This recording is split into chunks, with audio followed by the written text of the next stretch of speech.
anong magagawa natin? Nakipaghiwalay na siya eh. Iniwan ka na. Kahit anong gawin mong pagmumukmok, hindi na siya babalik. Kailangan mo nang magbubuntol.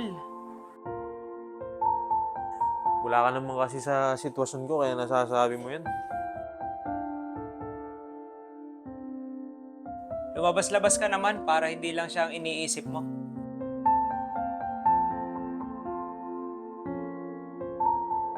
Kuya, huwag ka dyan sa dulo.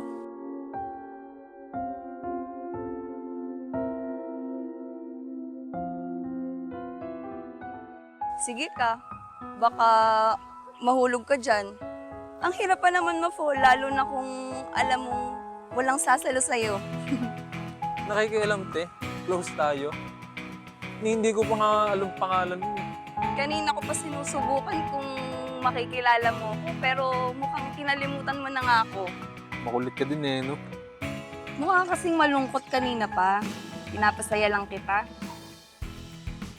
Ewan ko ba? Kahit anong gawin ko, kahit saan ako pumunta, hindi siya nawawala sa isip ko.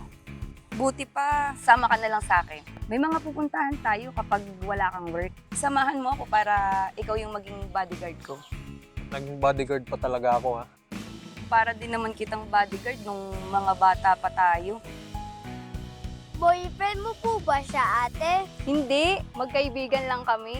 Pero alam niyo, bagay kayo.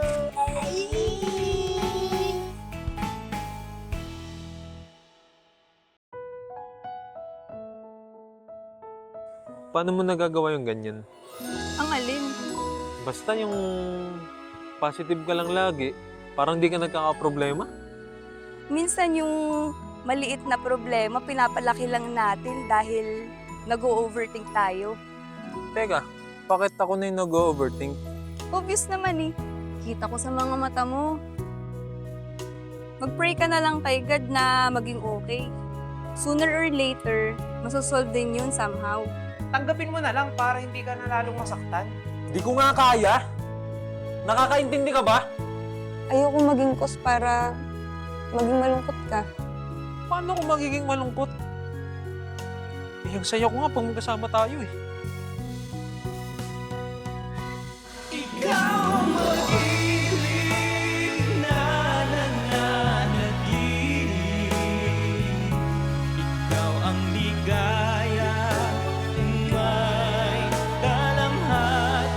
Kung eto nga, kayang gawin lahat ni God, edi mas lalo namang kaya niyang isolve ang kahit na anong problema natin. Hindi naman kasi sa love life lang dapat umiikot ang buhay.